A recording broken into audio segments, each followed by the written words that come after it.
And it's Saturday morning, 10 o'clock, Urban Farming Institute, the Talk at 10.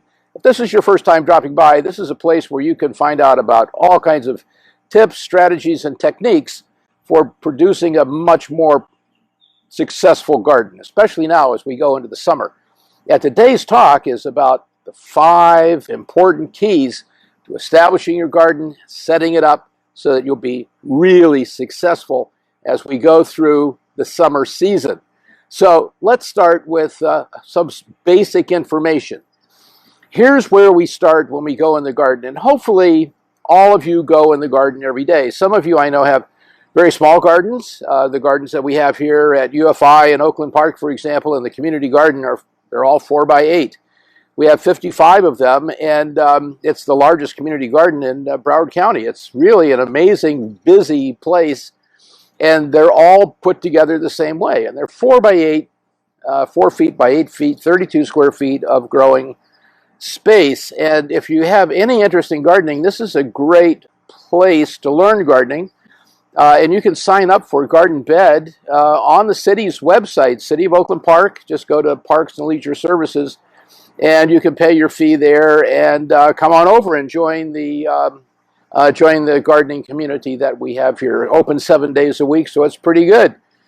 So the first thing you want to do when you go into the garden is nothing. Now, that doesn't seem to make a lot of sense, but really what nothing means is to observe. Simply slow down. Take advantage of the space.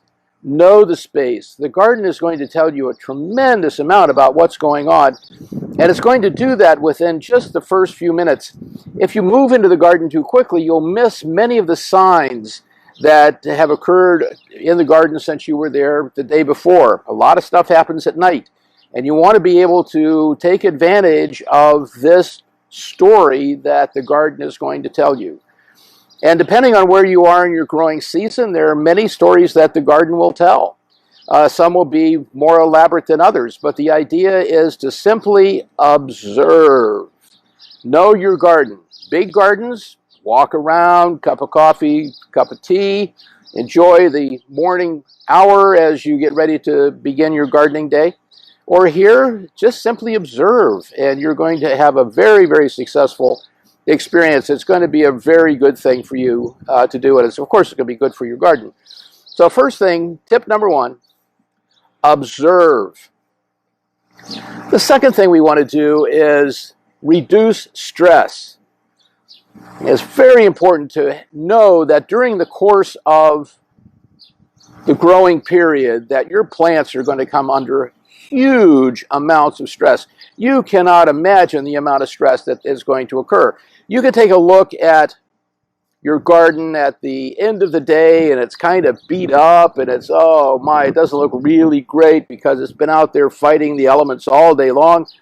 But you come back the next morning and my gosh, the garden is standing right straight up and looking really good and it's just ready to go and face the new day. Well, guess what? It does that because it's being well tended. If you take a look at one of the most important things that can happen in your garden, the most important thing is watering.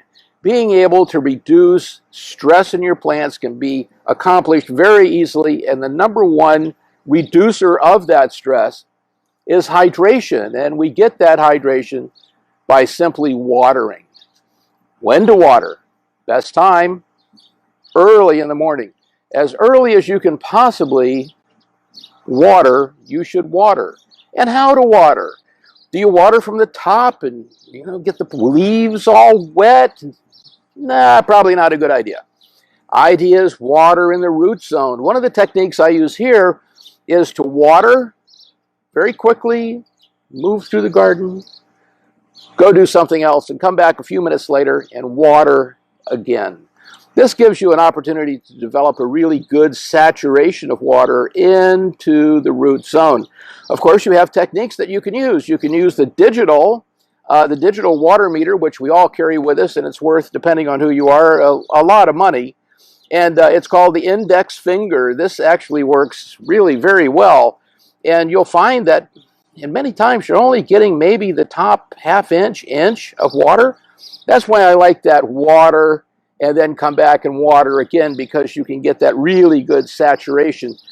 Remember that most roots are going to occur within the top 4 inches of the soil. So that's why we really use shallow beds here. They're 2x10 beds, and we have plenty of soil for those roots to develop really well in the growing medium. And if you don't want to use the digital technique, of course, you can use one of our famous moisture meters. These are free. We're happy to give these away. I think you probably heard the story some years ago. Somebody gave us 40,000 of these. We're down to our last 38,218, according to Jeff this morning. So if you would like to pick up, Jeff is in charge of keeping track of all water meters. You come on over and we'll be happy to give you one of those. Just ask. We'll be happy to give that to you. Here's the other thing that we need to keep in mind. We had phone calls on this week, which is really an amazing kind of thing. Right plant, right season. Now, I had a call from a chef. We get calls from the chefs all the time. They said, you know, there's a tomato that I get at the Whole Food store that is just absolutely amazing, and I want to grow that tomato. And I said, well, how is it? Tell me about the tomato. Is it a pear-shaped? Is it a cherry-type tomato? What is it? He said, no, it's a round red tomato, and it's got terrific flavor. I want to grow it right now. How soon can I get set up? Whoops. Maybe in the fall we'll start thinking about that sort of thing. It's important to know that right plant, right season. Large beefsteak type tomatoes are not going to do well in Florida's hot sun. You know, there's a story that we're in zone 10. And if you take a look at the USDA zone map of, you know, where temperatures change and so forth, the growing zones, the maps show 10, and that's only because the maps haven't been updated. Actually, we're in zone 11. And this has happened very slowly over a period of time. And that is going to bring on more heat into our summer gardens. But what this does for us is gives us an opportunity to expand the number of products that we're able to grow in our garden and grow very, very productively. And we start thinking of gardening in a different way. We start thinking of using shade and the purposes of how shade can occur by the use of a tree, for example. A fruit-bearing tree. Many of the tropical varieties that we didn't used to be able to grow here, which we can grow today, are medicinal in nature. And why wouldn't you want to have a pharmacy in your backyard? Kind of makes sense. If you have a small garden and you're planning out, getting ready to go for the summer, think about shade. Play the game of shade very, very smartly.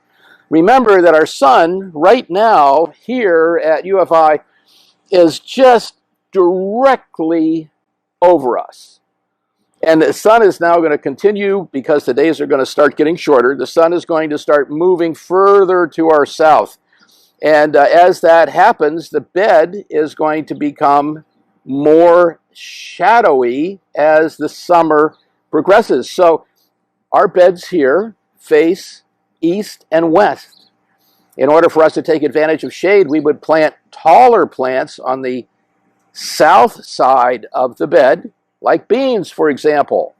Beans are really, really good, and they're growing really well now. And this morning, the talk at 10, the chef at 11 is going to be highlighting some of the beans that came from our community garden right here in Oakland Park. Beans grow tall, and you can grow summer type leafy greens on the north side of the beans that you so carefully planted. Think ahead. Observe. Where's the sun? Where's the rain? How is it affecting my garden? Shade plays an important part in a successful garden, especially in the summertime. In our hydroponic garden, we're going to be taking that down in the next few weeks. We have no shade. This is just flat on, full tilt, full sun. And even in that condition, as harsh as that is, we're able to maintain a very, very dense root zone, and we are also well hydrated, and the plants are doing remarkably well. But we know as time goes on, these plants will become more and more stressed because we really have no ability, currently at least, to provide shade to the hydroponic garden. The other aspect of this that you need to think about, and why you want to observe your garden and observe it very, very carefully, is you want to be able to identify pests. Insect pressure is always going to be a problem in a summer garden.